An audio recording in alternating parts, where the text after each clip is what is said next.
Olá, estudantes. Bem, nós vamos iniciar hoje mais uma aula. Espero que todos vocês possam acompanhar, comentar, enfim, compartilhar, assisti-la com a sua família. Isso é uma coisa muito importante. Considero também isso muito significativo. Bem, o tema da nossa aula hoje é sobre política. Afinal de contas, o que é política, né?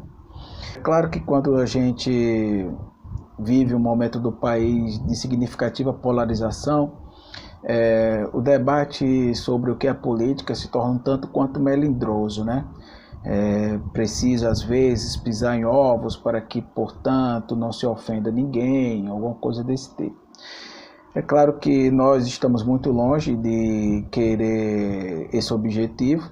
Nós queremos, na final das contas, exatamente produzir conhecimento, e esse é a minha função, a condição de professor de filosofia, e ajudar vocês, portanto, a criar as condições para que o olhar sobre o mundo seja qualificado.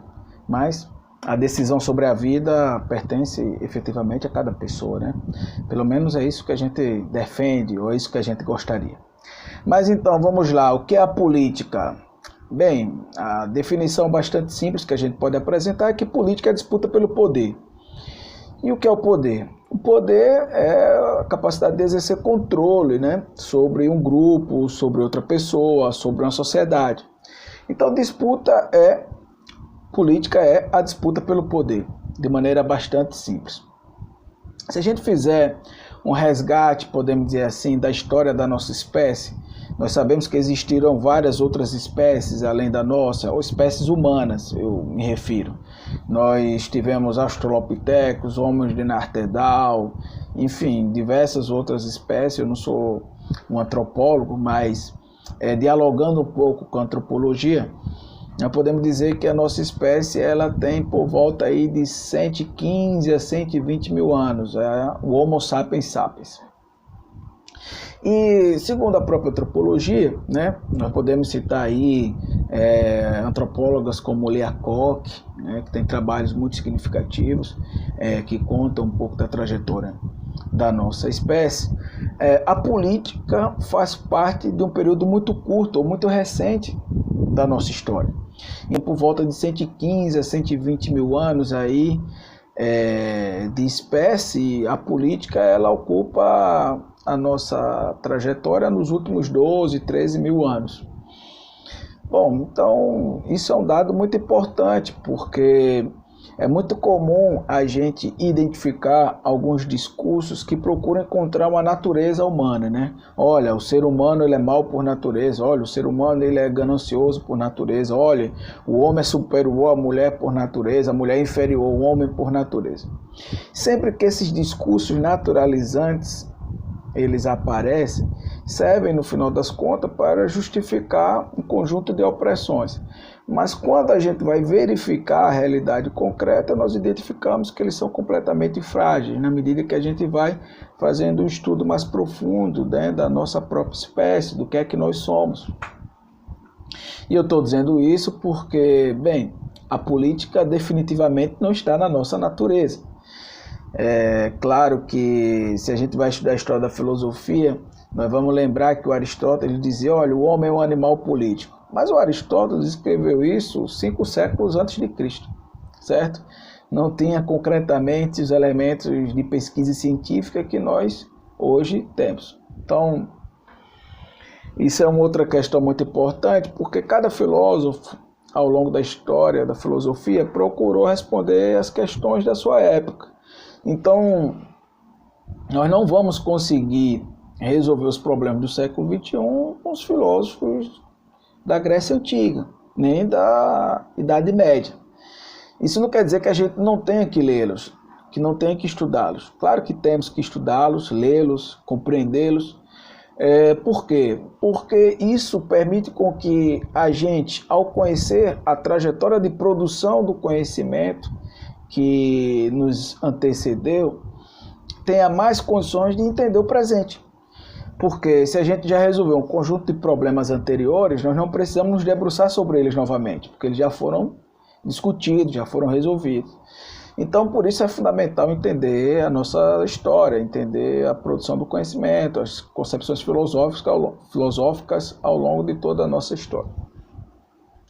Bem, então dito isso, a política ela faz parte de um período muito recente da história da humanidade, certo? Da nossa espécie, especialmente. E como é que ela surgiu? Essa é a pergunta, né? Bom, ela surgiu na medida que surgiram as classes sociais. Então, já de imediato, o que são classes sociais? Classes sociais, conjunto de indivíduos que desempenham um papel semelhante na economia.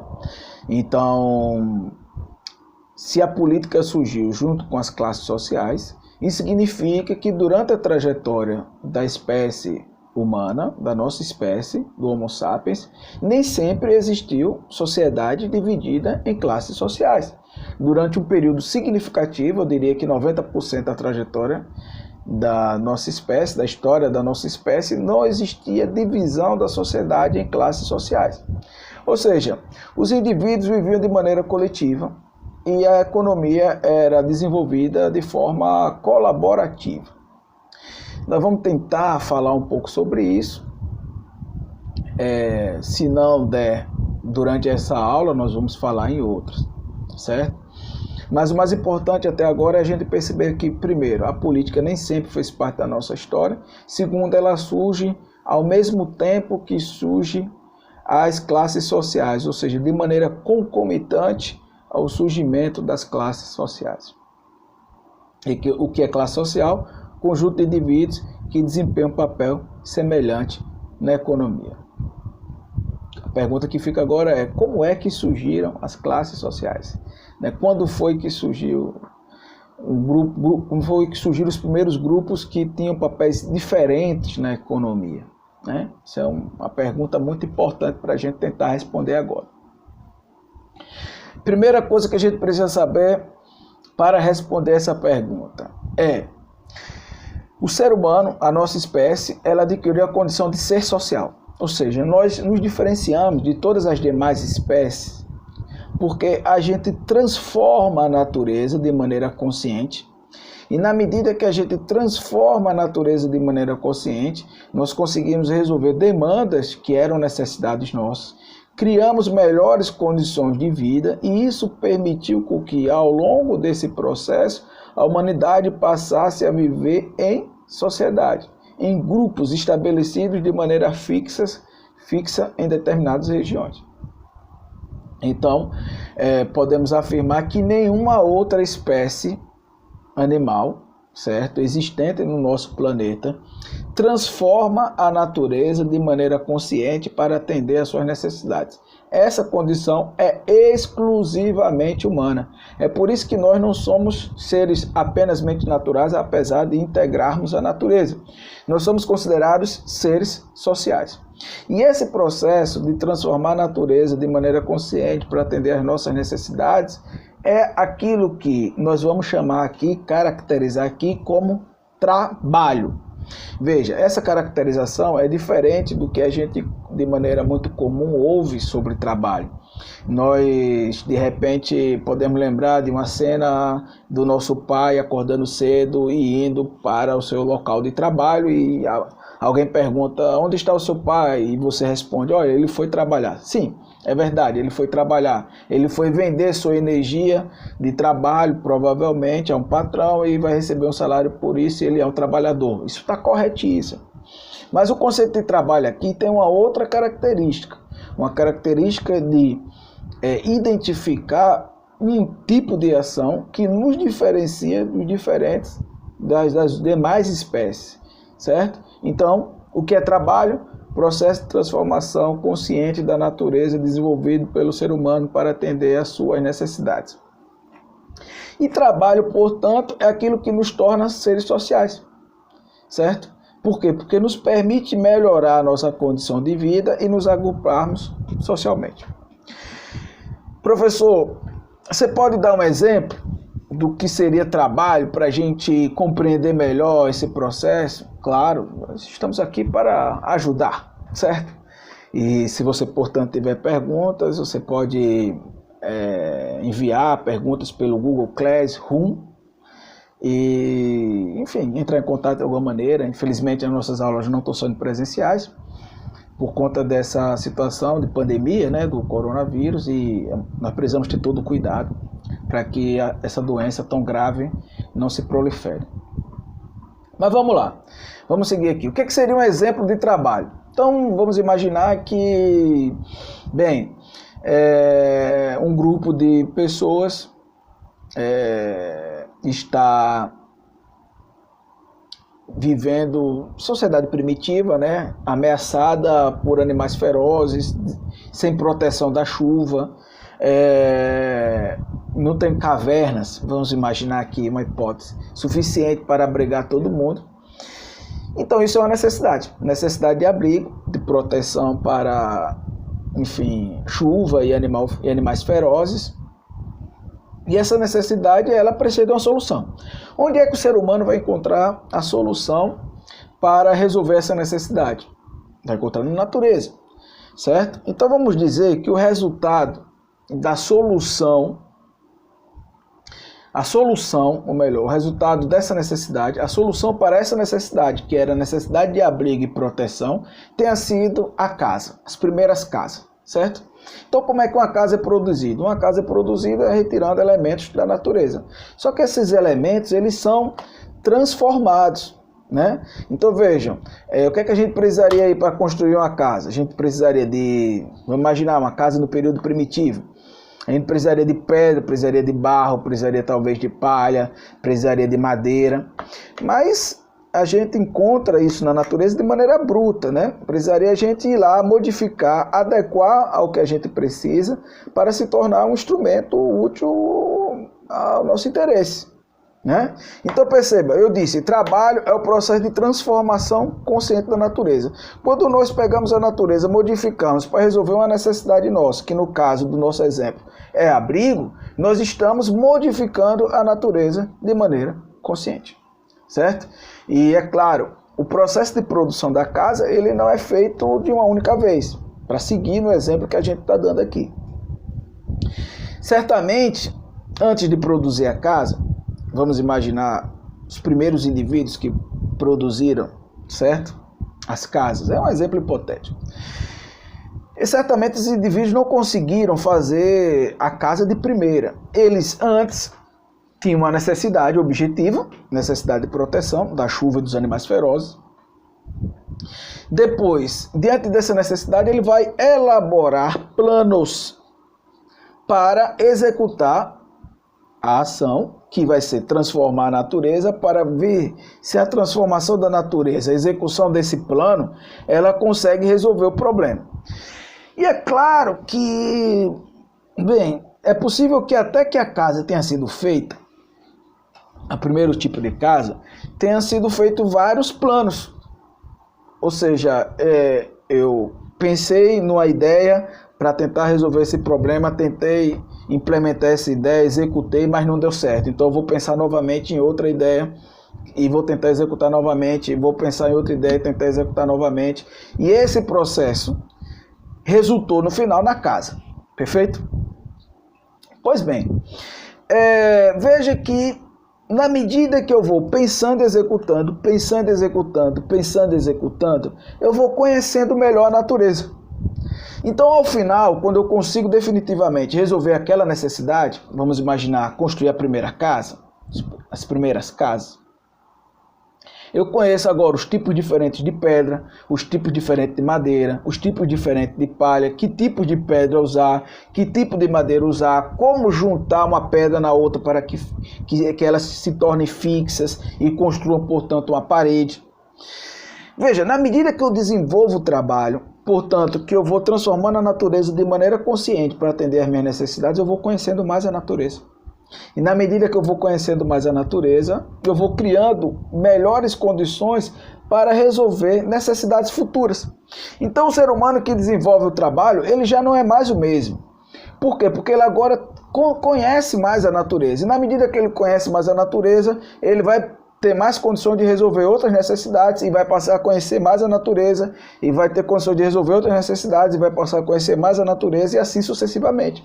E é por isso que a gente saiu da idade da pedra lascada até mandar o homem para o espaço. É por isso que a gente está se comunicando agora por um celular, por isso que a gente tem computador, por isso que a gente tem não apenas uma casa, mas edifícios que são gigantescos, né? Verdadeiros arranha-céus. Então, isso é um processo de desenvolvimento ininterrupto. Uma vez o ser humano adquirindo a condição de ser social e desenvolvendo o trabalho, ele nunca mais deixou de desenvolver. Isso significa que, na medida que ele foi resolvendo determinados problemas, encontrando soluções, ele foi vivendo melhor, certo? Então, as primeiras épocas da história da nossa espécie foram épocas marcadas, portanto, por uma profunda carência. Não existia comida para todo mundo. É por isso que os seres humanos eram nômades. Eles só foram se fixar na medida que eles observavam a natureza e passaram a perceber que, bem, não precisa caçar todos os dias. Se a gente juntar casais de espécies diferentes de animais, aprisioná-los num determinado curral, eles vão reproduzir. Então, surge a pecuária daí. Também eles vão observar a natureza e vão perceber que nos locais onde eles deixaram restos de frutos, germinou novas árvores, novos frutos. Então, eles vão descobrir a agricultura. Mas só desenvolver a pecuária e a agricultura não era suficiente, era preciso melhorar as técnicas de implementação da atividade agrícola e pecuária. É preciso, portanto, se localizar numa região que tivesse água. Mas tudo isso só foi possível de ser exitoso porque o ser humano desenvolveu o trabalho. Isso que eu expliquei agora há pouco. Então ele passa a superar a sua condição de carência e, portanto, ele passa a ter agora uma produção de excedente. Quando o ser humano produz excedente, e isso vai ser já um período bem recente da nossa história, né? Se a gente comparar com os 120 mil anos de existência da nossa espécie, então isso vai, aí, vamos dizer assim, os últimos 12, 13 mil anos, né? Então, quando o ser humano cria essa condição de produzir um pouco mais de excedente, certo? Alguns sujeitos vão dizer, olha, agora não precisa todo mundo trabalhar, uns precisam coordenar as atividades e os outros, portanto, cumprirem as atividades. E é claro que, os sujeitos não iriam aceitar assim de uma hora para outra que nem todos trabalhassem e que, portanto, alguns mandassem, né? Então, a gente começa a compreender que a sociedade ela vai se configurando, certo? Em três bases, né, fundamentais, né? A economia, a política e a ideologia. E aqui eu quero falar da ideologia, certo? Nós vimos no vídeo anterior os tipos de conhecimento, nós falamos do conhecimento mítico, do conhecimento religioso. Então, uns desses sujeitos que disseram que eram especiais, que não precisavam trabalhar e etc., que podiam coordenar as atividades para que os outros trabalhassem, eles utilizavam do instrumento da ideologia, certo? Para justificar a sua dominação. Um exemplo disso. Se a gente estudar as primeiras civilizações e a gente estudar, por exemplo, o Império Egípcio, nós vamos identificar que, além dos deuses serem elementos da natureza, o próprio faraó era um rei-deus. Então veja, um dos argumentos para justificar o controle de uns sobre os outros era o argumento religioso. Ora, por que é que eu tenho mais condições de mandar? Porque eu sou escolhido de Deus, eu sou representante de Deus, alguma coisa desse tipo, certo? Então esse discurso foi comum para justificar, portanto, essa dominação inicial. Isso não é uma coisa tão absurda, né? Se a gente olhar, por exemplo, para a política nos dias atuais, o que não vai faltar são políticos se dizendo representantes de Deus, para justificar a dominação. Então isso é um negócio que vem lá atrás, né? Já está implementado há um bom tempo na sociedade. Se a gente estudar, por exemplo, a Idade Média, nós vamos identificar que os reis eram abençoados pela Igreja Católica. E a Igreja Católica, portanto, considerava inclusive crime atentar contra o rei. Por quê? Porque, afinal de contas, era a vontade de Deus que o rei fosse rei. E o que era um rei? O rei era um sujeito abastado que controlava uma determinada região com poderes irrestritos, né? Então, esse é um primeiro elemento. O segundo elemento é o elemento da violência. Então, esses que, vamos imaginar, utilizaram do discurso ideológico primeiro para controlar outras pessoas, também passaram a utilizar a da violência, certo? E então começaram a formar, a regimentar pessoas para impor o controle, né? E é claro que esse processo também acontecia de dominação de um agrupamento, que a gente vai chamar aqui de tribo sobre outra, né? Enfim.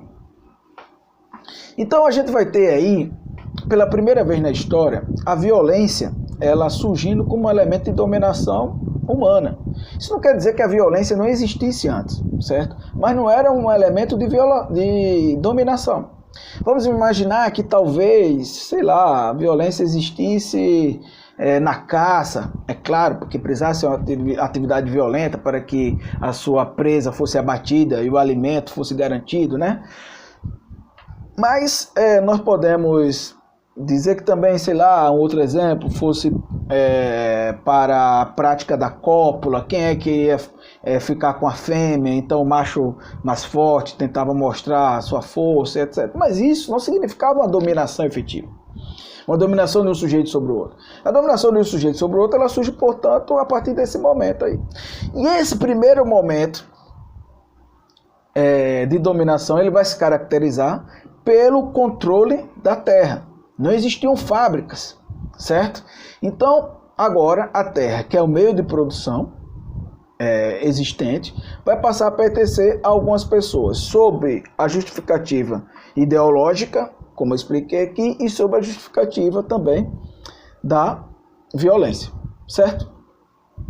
Então, esses dois elementos são fundamentais para a gente entender que um grupo de pessoas vai passar a controlar a terra e, portanto, controlar os outros. Então, a partir daí, surge o que a gente vai chamar de exploração.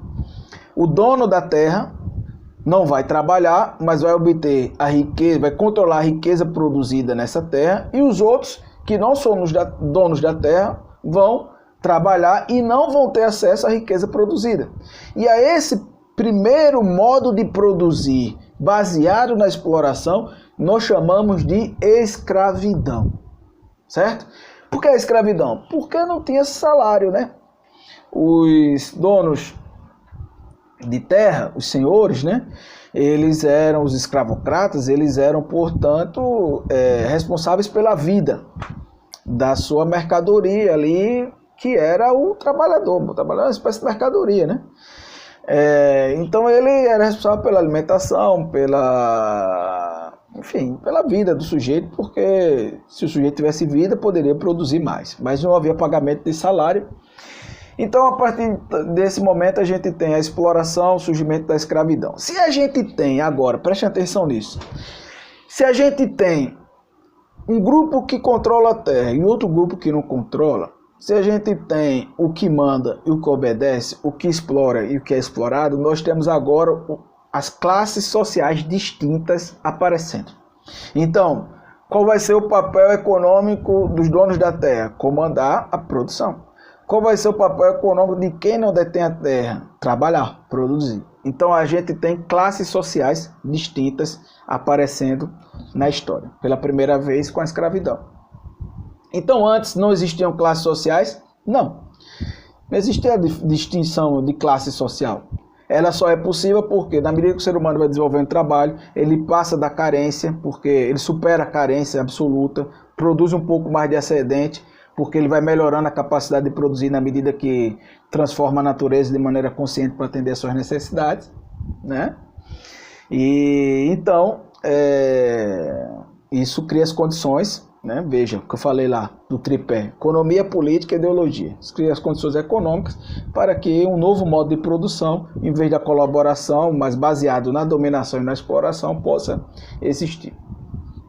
Então esse é um processo que se dá. Uma vez existindo as classes sociais, existe naturalmente a política. Antes não tinha sentido ter política, porque ia ter disputa pelo poder se existia carência e os indivíduos precisavam obrigatoriamente uns dos outros para sobreviver.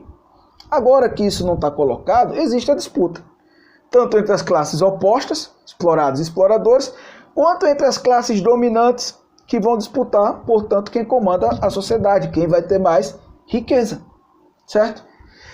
Então, a política surge exatamente com esse processo, ok?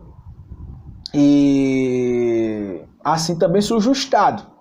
O Estado, o que é o Estado? O Marx vai caracterizar o Estado como instrumento de dominação de uma classe sobre outra. É claro, isso é uma característica evidente do Estado. E nós podemos dizer que o Estado então funciona para garantir que as classes que detêm o poder econômico também comandem a sociedade por inteiro, estabelecendo os valores, as leis e etc. Como é que o Estado vai surgir? Essa é uma pergunta muito importante. Eu espero que até aqui a aula esteja sendo bastante clara e produtiva para vocês. Como é que o Estado vai surgir? O Estado vai surgir assim, ó. Vamos imaginar que o dono de terra X, o escravocrata X, com outro Y e com outro Z, eles produzem, vamos imaginar aqui, coisas distintas, frutos diferentes, carne, enfim. Mas eles precisam, portanto, ter para quem vender, escoar essas mercadorias. Então eles precisam ter obras públicas que permitam com que essa mercadoria seja escoada. Se o proprietário X fizer sozinho, o Y e o Z vão se beneficiar dessa obra pública. Então é mais justo que eles se juntem, formem um fundo, estabeleça-se, portanto, que vai se chamar de imposto, certo? Um fundo que permita a construção de obras públicas para que as suas mercadorias elas circulem. Isso vai dar nesse aspecto, mas também em outras dimensões. Então, na medida que o Estado ele vai se desenvolvendo, nós vamos ter prédios gigantescos, outras questões que vão fazer parte da sociedade e vão expressar, portanto, o poder político, mas eles são arrecadados dessa maneira. Como eu falei também anteriormente, se não tivesse o uso da violência, cada dono de terra desse não tivesse, cada dono de escravo desse, portanto também dono de terra, não tivesse exércitos particulares, eles não conseguiriam sustentar a sua dominação, porque, bem, os escravos poderiam se rebelar e simplesmente tomar-lhe a terra. Como, aliás, durante a história da humanidade aconteceram várias revoltas, certo? E o que é que esses caras perceberam? O X, o Y e o Z aqui, nesse exemplo que a gente está dando. O escravocrata X, ele percebeu que, bem, sustentar um exército sozinho era muito oneroso. O Y também e o Z também. Então o que é que eles pensaram? Vamos estabelecer um exército comum. Então veja como o Estado vai surgindo. Surgindo exatamente para garantir a sustentação do controle político entre as classes dominantes. E aí, é claro que ele vai se desenvolvendo dessa maneira. A gente poderia ter um outro momento, uma aula só sobre o Estado, os diferentes tipos de Estado. O Estado na sociedade escravista, na sociedade feudal, na sociedade capitalista, certo? São diferentes tipos de Estados, por quê? Porque se muda o modo de produção e se muda as classes dominantes. Então o Estado vai estar sempre de acordo com o modo de produção e as classes dominantes. Não é possível a gente ter um Estado burguês numa sociedade escravista, certo? É preciso ter, portanto, uma relação entre outros, porque, enfim, o Estado serve para garantir o poder econômico, como a gente já identificou aqui. Bem, gente, só para a gente conseguir compreendendo algumas questões, é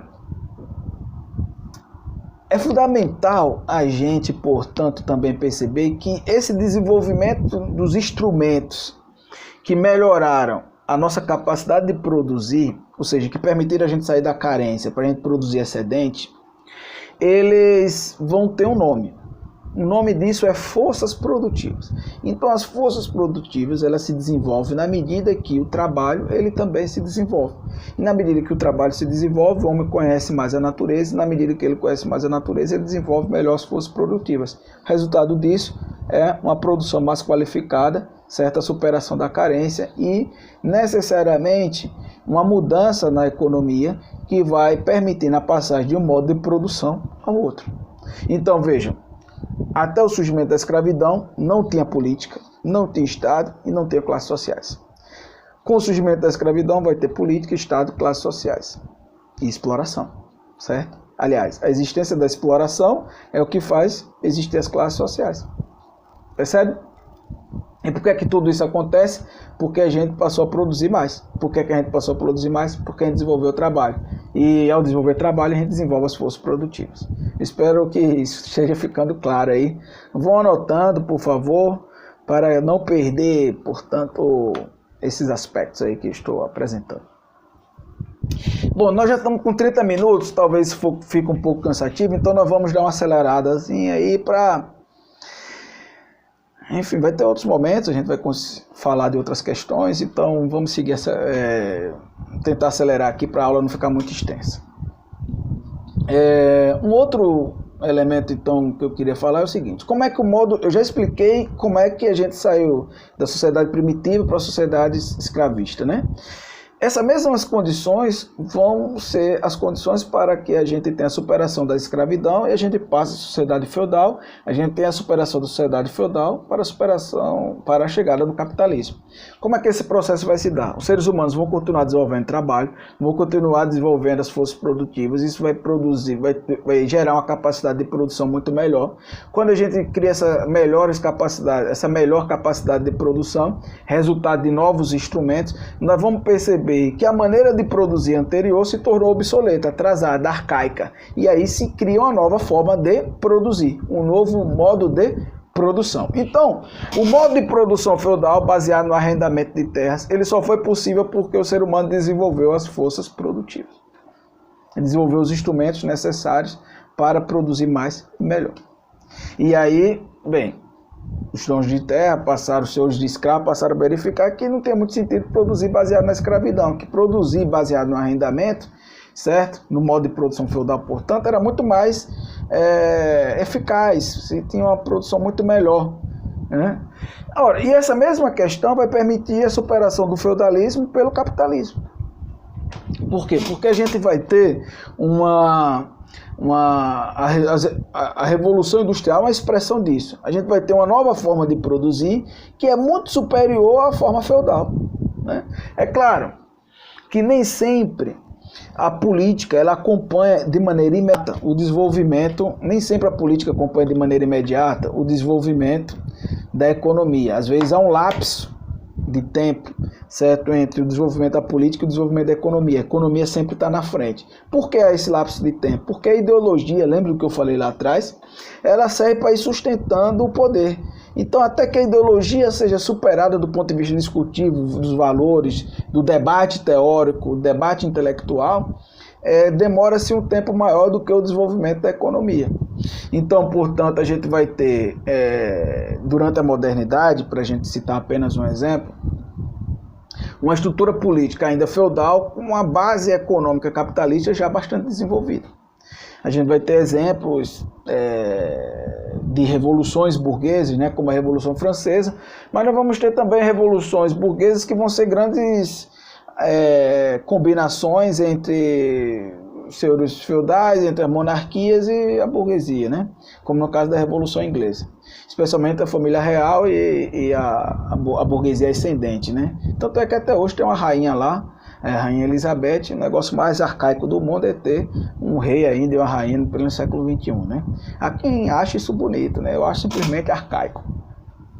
Mas vamos lá, vamos dar sequência aqui. Eu não sei se vocês já perceberam a questão central. A política ela só é possível ser alterada de maneira total na medida que se cria as condições econômicas para que isso aconteça. Então, a gente tem o surgimento da política como resultado do desenvolvimento econômico e o surgimento da escravidão. Aí continua tendo desenvolvimento econômico, surgimento do feudalismo. Continua tendo desenvolvimento econômico, surgimento do capitalismo. Dito de outro modo, o ser humano continua desenvolvendo trabalho, melhorando os instrumentos de produção, ou seja, as forças produtivas, sai da carência, passa a produzir excedente, surge a escravidão, surge as classes sociais, a exploração, a política e o Estado. O ser humano continua desenvolvendo as forças produtivas, ou seja, continua desenvolvendo trabalho, continua melhorando os instrumentos de produção, continua produzindo mais e melhor. O modo de produção escravista se torna obsoleto, então passa-se a ter um novo modo de produzir, que é o modo de produção feudal. E esse processo também vai acontecendo e permite com que a Revolução Industrial aconteça, novas classes sociais surjam e a gente tem a superação do feudalismo pelo capitalismo. A cada novo modo de produção, um novo Estado, que vai, portanto, corresponder às estruturas econômicas existentes na sociedade, às classes que estão, portanto, sob o controle da economia. Então, na sociedade escravista, quem é que vai mandar na sociedade? Os donos de escravos. Na sociedade feudal, quem é que vai mandar politicamente na sociedade? Os senhores feudais. Na sociedade capitalista, quem é que vai mandar politicamente na sociedade? A burguesia. Então, senhores feudais, donos de escravo, certo? Vão criar um tipo de Estado, o Estado escravista, para uma sociedade economicamente escravista. A sociedade feudal vai ter um Estado feudal para a sociedade economicamente feudal, e a sociedade capitalista, um Estado capitalista para a sociedade economicamente capitalista. Então, ao longo desse processo, nós vamos ter essencialmente sempre classes opostas, né? Classes que têm, portanto, um papel distinto, que é classe social, que tem um papel distinto na economia. Ou melhor, grupo de sujeitos que tem papel semelhante na economia. Então, as classes sociais são distintas. Então, a gente vai ter na escravidão, como já falei, escravos e donos de escravos. Na sociedade feudal, nós vamos ter servos e senhores feudais. E na sociedade capitalista, proletários ou trabalhadores e burgueses e capitalistas, que são a mesma classe. Bem, eu espero que tenha ficado claro até aqui. Para finalizar, só uma última questão. Nós continuamos desenvolvendo trabalho e continuamos desenvolvendo as forças produtivas. Ou seja, o processo que cria as condições para a superação da sociedade capitalista também está se construindo, certo? Nenhum modo de produção ele pode ser eterno. Nem foi a escravidão, nem foi a sociedade feudal e também não vai ser o capitalismo. O capitalismo certamente também será superado. A questão, para a gente refletir aqui e encerrar, qual será o novo modo de produção após o capitalismo? Pode ser um modo de produção baseado na justiça, na igualdade social, porque nós temos condições para isso. Aliás, é o que se espera de acordo com o desenvolvimento das forças produtivas, né? As condições do ponto de vista econômico permitem isso. Mas nós podemos ter também, enfim, a barbárie, né? Infelizmente, no capitalismo, as classes dominantes, a burguesia criou com seus estados ogivas nucleares que, diante de uma guerra mundial, pode destruir o planeta. Então, nós podemos ir ou para uma sociedade de igualdade social ou para a destruição da espécie. Mas o fato é que nenhum modo de produção ele é eterno e o capitalismo também não será. Então, essa foi uma breve aula sobre política, tempo longo, espero que vocês assistam, mandem perguntas, questionem, enfim, estou completamente à disposição. Eu sou o professor Magno e deixo aqui um grande abraço para vocês. Até breve.